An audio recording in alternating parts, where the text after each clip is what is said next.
আজকে চলে এলাম আমরা একটা নতুন রেসিপি নিয়ে। আমরা সবাই সাধারণত বাজার থেকে জেলি কিনে খাই, আর্টিফিশিয়াল জেলি, জ্যাম এগুলো আমরা কিনে খাই। তবে এগুলো স্বাস্থ্যের পক্ষে খুব একটা ভালো না। আমরা আজকে দেখাবো কিভাবে ঘরে খুব সহজ উপায়ে আমরা জেলি বাড়িতে বানিয়ে নিতে পারি। আমরা করম চা তো অনেক রকমভাবে খেয়েছি, চাটনি করে অনেক রকমভাবে খেয়েছি। আজকে এই করম চা দিয়ে আমরা জেলি বানিয়ে দেখাবো।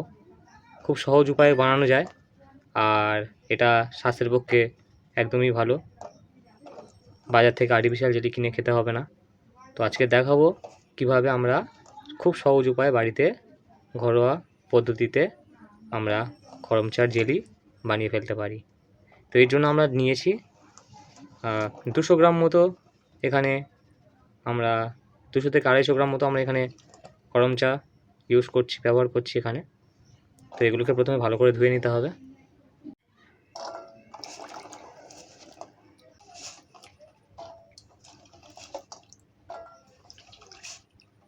এখানে কাঁচা পাকা সব রকম করম চা রয়েছে।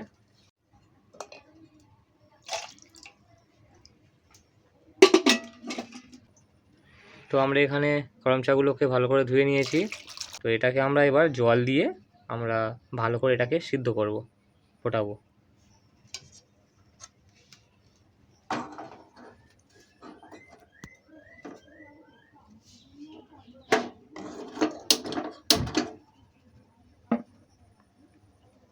এটা খুব ভালো করে এটাকে সিদ্ধ করে নিতে হবে, ভালো করে ফুটিয়ে নিতে হবে।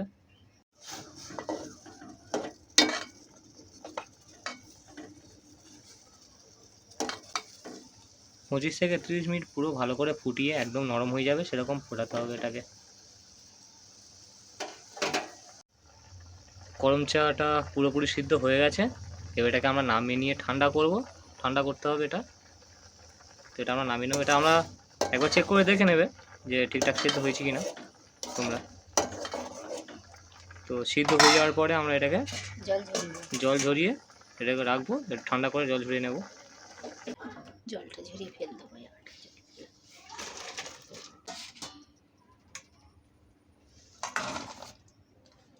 এটাকে আমরা ঠান্ডা হওয়ার জন্য একটু রেখে দেবো। তো আমাদের করম চাগুলো ঠান্ডা হয়ে গেছে। এবার আমরা এখানে জল দেব।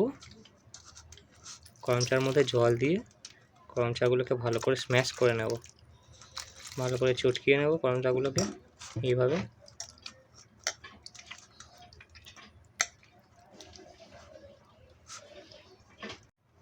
তো এরকম জল দিয়ে পাতলা করে হাত দিয়ে চটকে নিতে হবে, এটাকে স্ম্যাশ করে ভালো করে চটকে নিতে হবে।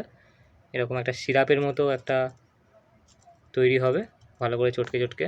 তোমরা কেউ গ্রাইন্ডারে গ্রাইন্ড করতে যাবে না, কারণ এটা গ্রাইন্ড করলে এর মধ্যে দানা থাকে, দানাগুলো একসাথে গ্রাইন্ড হয়ে গিয়ে সেটা তিতো হয়ে যাবে পরে। সেই জন্য এটা হাত দিয়েই ম্যানুয়ালি করতে হবে। এটা এরকম মা ওই দানা তুলে দেখো, করম চা যে দানাগুলো। তো এই যে দানাগুলো আছে এগুলো গ্রাইন্ডারে গ্রাইন্ড করলে কী হবে, এগুলো একসাথে পিষে গিয়ে এগুলো তিতো হয়ে যাবে। তো সেই জন্য এটাকে হাত দিয়েই করতে হবে।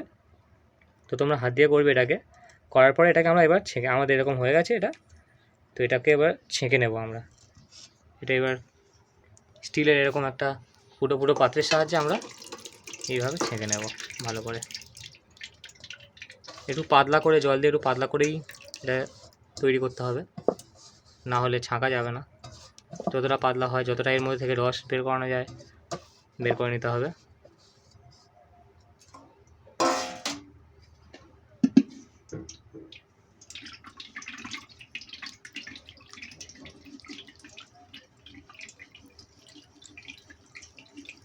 হ্যাঁ, এটা কাপড় দিয়ে ছাঁকলেও হয়, ছাঁকা যায়। তবে আমার মনে হয় এটা বেশি ভালো, কাপড় দিয়ে করার থেকে এটা মনে হয় বেশি ভালো, তাড়াতাড়িও হবে, অনেকটা বড় স্পেসও পাওয়া যায় হাত দিয়ে করার জন্য। এবার এখানে সব দানা আর ও যে করম চার যে ছাল, করম চার যে দানা সব এখানে আলাদা হয়ে গেছে। তো আমাদের করম চার সিরাপ রেডি।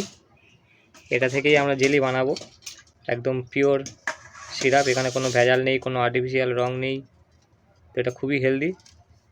250 গ্রাম এটা আমাদের 200 থেকে 250 গ্রাম মতো আমাদের করম চা ছিল। তো এর মধ্যে আমরা প্রায় 300 গ্রাম আমরা চিনি আমরা দেব। তো এবার আমরা এখানে কড়াইটা বসিয়ে দিলাম আগুনে, আর আমরা এই মিশ্রণটাকে সিরাপটাকে আমরা দিয়ে দেব। খুবই সহজ, কিছু কঠিন নেই। তো আমরা মিশ্রণটাকে দিয়ে দিলাম কড়াইতে। এবার আমরা চিনিটাকে দিয়ে দেব। তোমরা চিনিটাকে গ্রাইন্ডারে পাউডার করেও দিতে পারো, আমরা এখানে এমনি দিয়ে দিলাম, গরমে এমনি হয়ে যাবে। তো এটাকে আমাদের ফোটাতে হবে আর অনবরত এইভাবে নাড়তে থাকতে হবে। এইটা এইভাবে ফোটাতে ফোটাতে আস্তে আস্তে গাঢ় হবে। প্রায় 30 মিনিট আমাদের লাগবে এখানে, এটা একটু সময় লাগবে, কিন্তু এটাকে গাঢ় করতে হবে জেলি বানানোর জন্য। দেখো এইভাবে ফুটে উঠবে, আর আমরা এইভাবে খুন্তি দিয়ে নাড়াবো। এখানে আমরা কোনো রকম সাবস্টেন্স ইউজ করছি না। সাধারণত জেলি বানানোর জন্য নানা রকম সাবস্টেন্স ব্যবহার করা হয়, কিন্তু আমরা সেটা ব্যবহার করব না।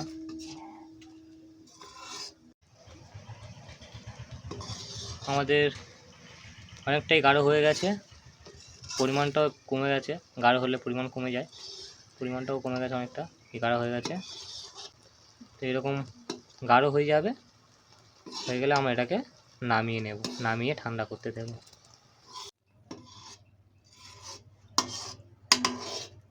খুব সুন্দর একটা কালারও হয়েছে, পুরো একদম বেগুনি রঙের করমচার যেটা যে কালারটা, সেই কালারটা হয়ে গেছে, পাকা করমচার যেরকম কালার হয়, খুব সুন্দর কালার হয়েছে।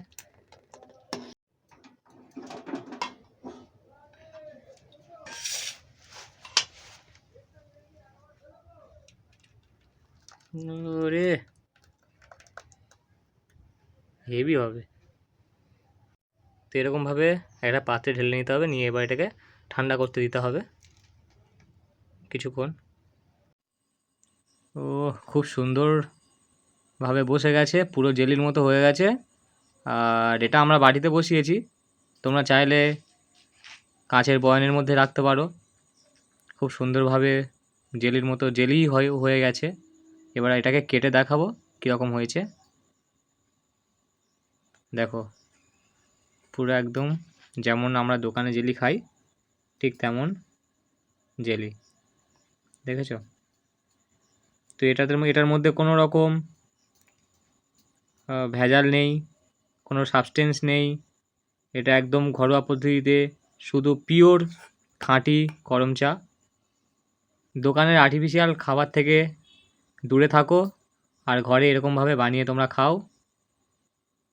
তো দেখা হচ্ছে পরের ভিডিওতে নতুন রেসিপি নিয়ে।